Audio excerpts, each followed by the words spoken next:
Okay, let's talk about all the reasons why your voice may feel stuck or tense or tight, or it's just the voice is not coming out. The sound is not coming out the way you want. It feels stifled or like you're choking or far back in the throat or one of these sort of issues. Let's talk about why this might be happening.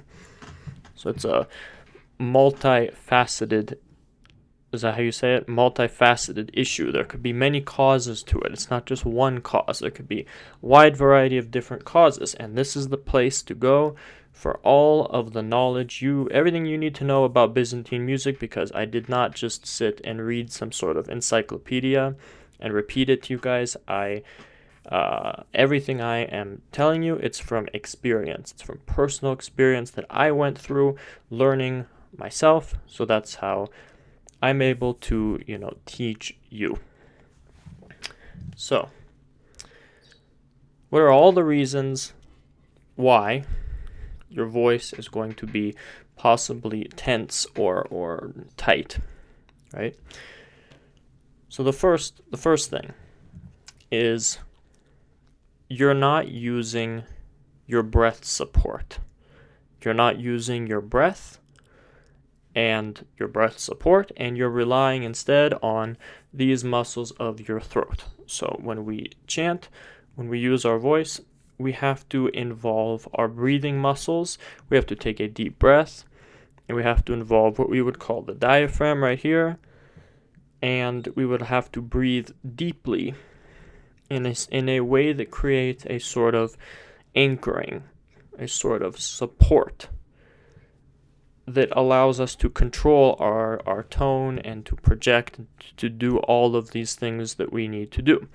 And I've made other videos about this in the past, but basically, like I said, we want to use the support muscles. We want to engage the diaphragm when we take a breath.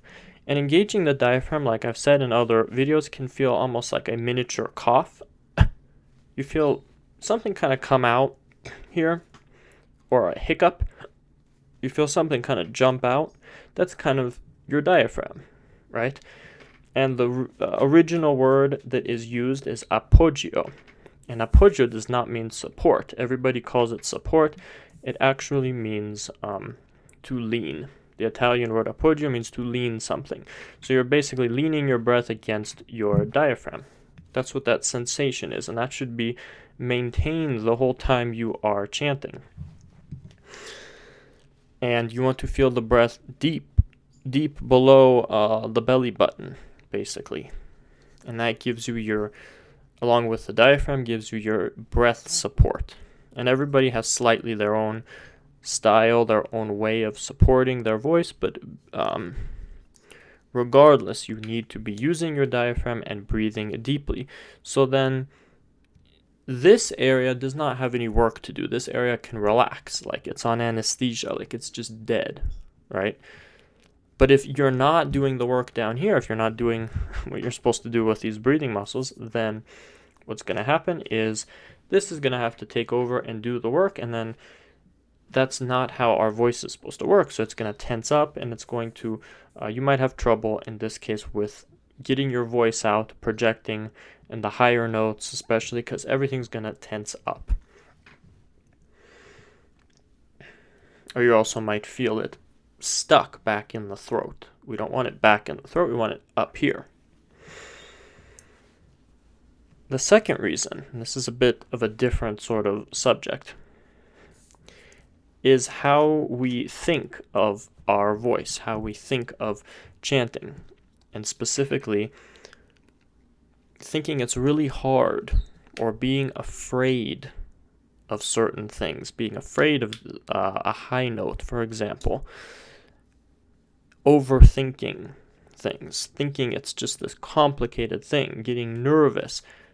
All of these things affect our ability to project our voice in a way that is healthy and with freedom and ease. So everyone experiences this at some point. It's normal, but we want to try to sort of mitigate it and do everything we can to reduce this overthinking and nerves. So what happens when you overthink and you get nervous and you think in your head, it's really, really hard. That high note, you have it in your head as being very difficult. Then you're going to anticipate that high note throughout the whatever you're singing. And when you get to that high note, because of the way you think about it, this is going to basically almost give a signal to your vocal muscles to shut down and to tense up. And it stresses out your body, and your body reacts to that stress. So your mind and the way you think very much influences your voice. And overthinking tends to cause a lot of unnecessary actions that lead to tension, right? We need actions in our voice. We need our breath support. We need our deep breathing. But when we overthink these things, sometimes we can overdo it, and overdoing it can often mean tensing up, locking things in place, whereas we think we're doing what we're supposed to do, we think we're supporting our breath, right? But we're really locking it in place because we're overthinking.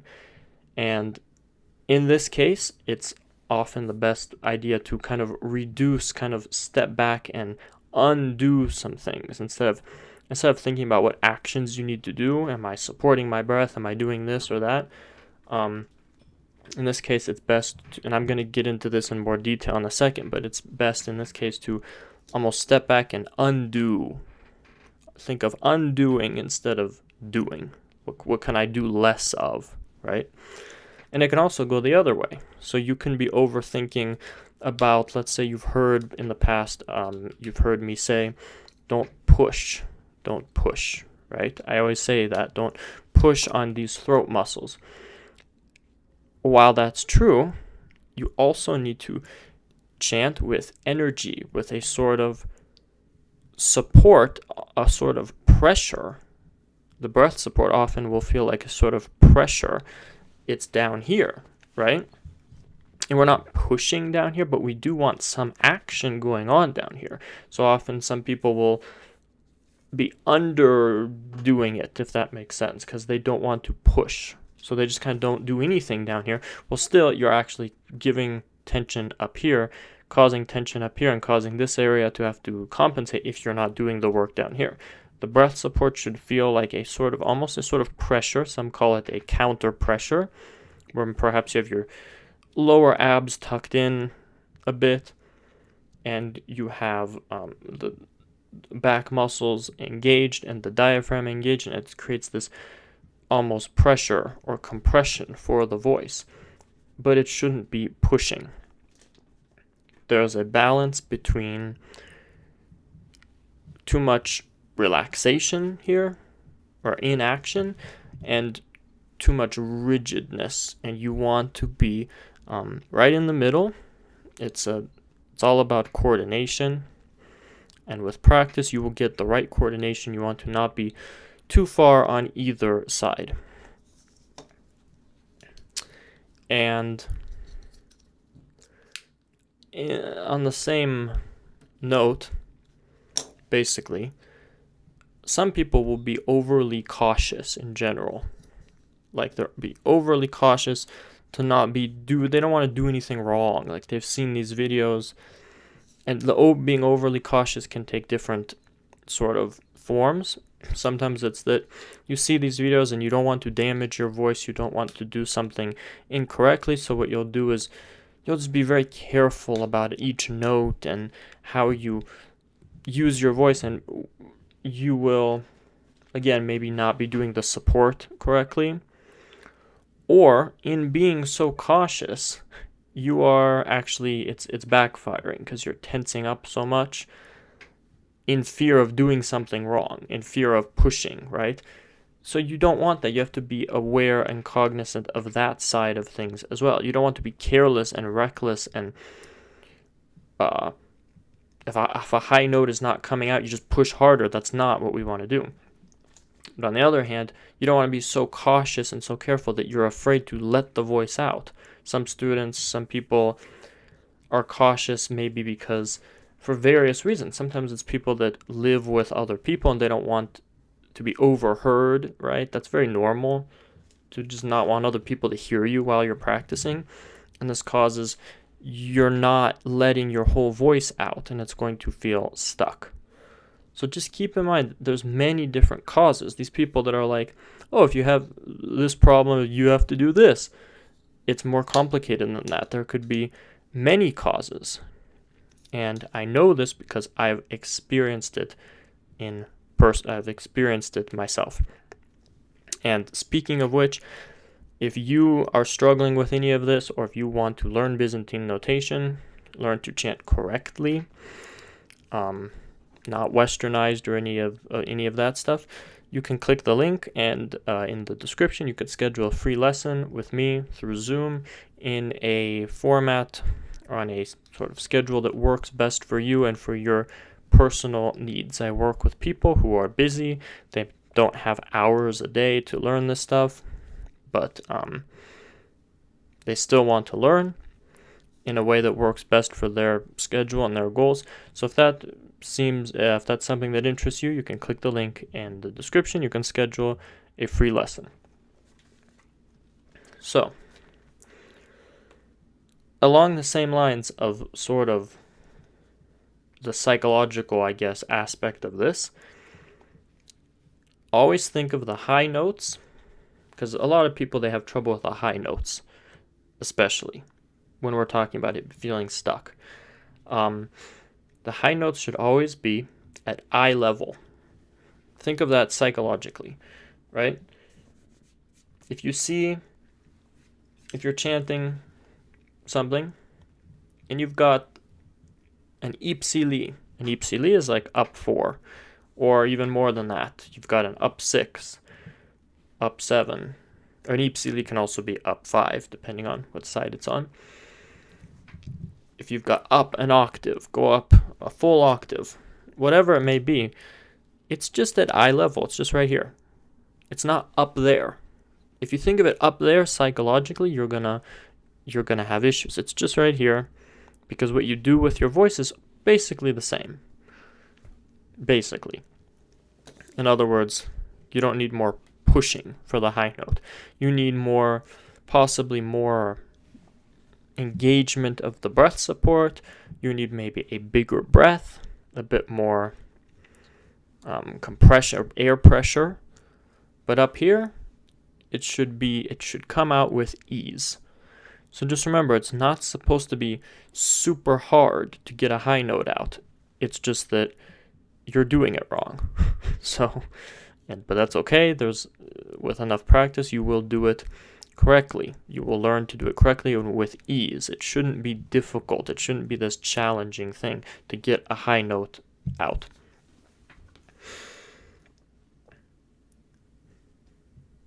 What's a way that you can deal with this sort of psychological stress and pressure that's causing your voice to tighten up? Because think about it, it can be this sort of spiral, right? You're practicing and you feel the high note is not coming out, and you're doing all the right things in your head, or you think you're doing all the right things, and basically, where was I going with this? You're doing all the right things, you think, but it's not working. You're not getting the result you want. Well, this is just going to compact into more frustration, and more frustration is going to cause more tension. So here's something you can do.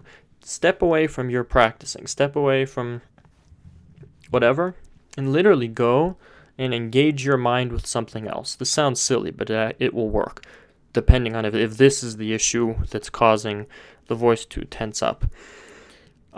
Go on YouTube or whatever, and just find something funny, find something that gets your mind to just relax. Not something bad or something that causes a negative emotion, but you want a positive emotion, something that makes you laugh, whatever. I'm saying this because it's worked for me. And get your mind somewhere else It seems silly, but it works. And then go back to your practice and just go back to the basics. Quit overthinking it. Take a breath, engage the diaphragm, and chant the high note. Start with your highest note. Don't start low and go up like that. Once your voice is fully warmed up, then start with the high note and then go down, because then the scary part is you've gotten it over with. It's done. You will find that if you just almost distract your mind a little bit for a second and then go back to what you're trying to do, it's going to be very likely easier to get that high note out. And if that's the case, you know that the issue is psychological. If that's the case, if you can go do something else real quick and get your mind off of what you're doing and then go back, and then you find, oh, it's actually a lot easier. The high note is coming out now. I don't feel tense. Then you know that the issue is psychological, at least partly. So that's a good sort of test you can do. Okay, next thing is poor posture. So if you naturally have bad posture, you need to fix your posture, and that's what's going to be with a combination of stretching these muscles that control your posture, your back, your chest, so the rotator cuff, some of these muscles, and you also need to strengthen the right muscles. You need to strengthen your back muscles back here, and your rotator cuff, and all these various muscles. You have to strengthen them to get them to stand upright and to stand straight. And when you are chanting, you need to have good posture, but you cannot force it. It has to be natural. You have to work on the posture outside of chanting, and then once you are working on that, you have to just mentally not force it, but stand up straight in a way that's natural. And you do that by imagining there is a string from the back of your head pulling you up, like one of those old-fashioned sort of dolls or puppets or whatever. And you're going to feel your whole body, you're going to feel yourself almost get taller, and you can engage your back muscles to stand up straight. Your chest, you want your chest naturally out a little bit, but not forced. Don't worry too much about forcing your shoulders back, but you want your shoulders naturally to go back as you kind of expand your chest. And when you do this, when your chest is expanded, your lungs are going to have their full room to breathe, and you want to be careful about the position of your neck. You want your head straight. In other words, not down here and not up here. Straight, level. Again, as if there's a string pulling you up. Natural and sort of, completely relaxed up here. Not forced upward, but natural. And you do that by, again, imagining a string pulling you up from the back of your head. So your posture is very important. Now, here is something nobody is going to tell you. Here's something that no channel anywhere has ever spoken about. Why this area could be tense. Okay, are you ready? This is very, very important. You might have this issue and not realize it. Okay, so if you feel frequently, not just when you're chanting, but if you frequently in a day-to-day basis feel tightness and tension around here, right? If you have trouble lifting up and moving your larynx, if something like that is difficult, if you're tense, if you have tension moving around your neck, if it feels tight and maybe sore, and you have to ask yourself, did I just work out, right? It could be that. But if you did not, if it's a consistent sort of tension, or there's an exception to this, because it can come and go depending on your diet, depending on what you're eating, when you eat, before you eat. It can come and go. But if you have a sort of, my point here is just to stay with me, this is important. If you have a sort of tension, consistent tension in your neck and tightness, it feels like rubber or something. It's like this tight feeling. And you've ruled out that it's not a workout, it doesn't have anything to do with a workout, it could be something else. All right, get ready for this. We've got this nerve called the phrenic nerve. PHRENIC,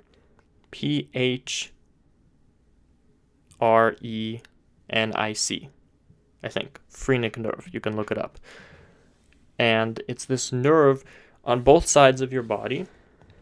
And it goes basically near the diaphragm, right? And it's around it's on both sides. So you've got your pancreas on the sort of almost the left side, and you've got your gallbladder and the liver on the other side. Medical stuff here. And the phrenic nerve goes down to around both of those organs on each side. And what's going to happen, possibly, if you, and it also goes near if I didn't mention, it goes near the diaphragm. That's important. If you have issues with your gallbladder on this side, or your gallbladder or liver on this side, or possibly your pancreas on this side, of the sort of bile ducts in that area, if you're eating a diet that causes inflammation in either of these sides, right, the liver, gallbladder, or the pancreas, and these bile ducts in that area, if you're causing inflammation, what's it going to do? It's going to push up, it's going to become inflamed, and that inflammation pushes up against this phrenic nerve. Now, this phrenic nerve actually goes all the way up to, guess what? Our neck. It goes all the way up here. And it sends a signal up here and tightens up these muscles. So if you have neck tension that is consistent, not just when you chant, you might notice it especially when you chant, but if it's consistent, it could be a problem with this phrenic nerve. And a lot of people will feel the pain extend to their traps right here. Sometimes it's just on one side. A lot of times it's just on one side. For me, I felt it, I remember feeling it on this side a lot. And basically that's your pancreas sort of area. And you'll feel the pain extend down here to your trap, even deeper down to your your upper back. You might feel a pain, a soreness, and it's like and here's another really important thing, you'll stretch it, and it'll get better for maybe a few hours, and then it goes right back. If that's happening, then it very well may be this phrenic nerve issue, but you never would have thought of that, but it is true. So what can cause this? Okay, seed oils, junk food, any processed foods, junk foods, alcohol, really, really big. Omega-6 sort of foods, which are seed oils, are technically like omega-6. Not omega-3. I'm not talking about omega-3. That's good for you. I'm talking about omega-6. Not good for you. Or at least in the case of the seed oils and stuff. You want to cut out seed oils. You want to cut out alcohol. If you're eating this stuff, you should stop. Sometimes even nuts. If you're eating a lot of nuts and nut butters, that contains a lot of omega-6, so you want to maybe stop.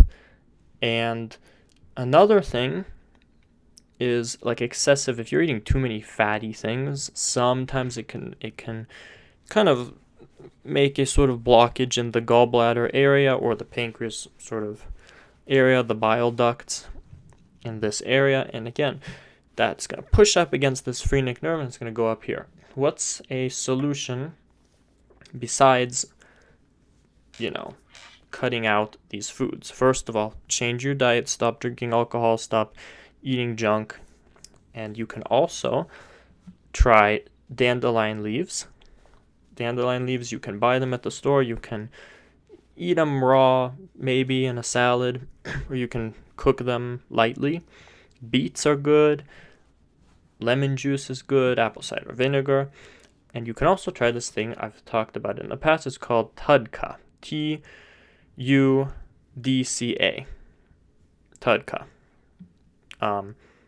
It's a purified bile salt. And what it does, if you take it basically after a meal, or you can take it in the morning on an empty stomach, not with food. Generally, if you take it not with food, like in the morning, what it does is it helps clear out these bile ducts, basically, and helps the bile to flow. You want your bile to flow smoothly or loosely, however you want to call it. You want the bile to be thin, I guess that's what I'm trying to say. When the bile gets thick, that's when there's a bit of blockage and it can push up again against this nerve. So you can try that. But first, most importantly, just have a good diet. You can order Tudca on Amazon, so you can try that. What's the last reason why you may have? Well, there's two more reasons.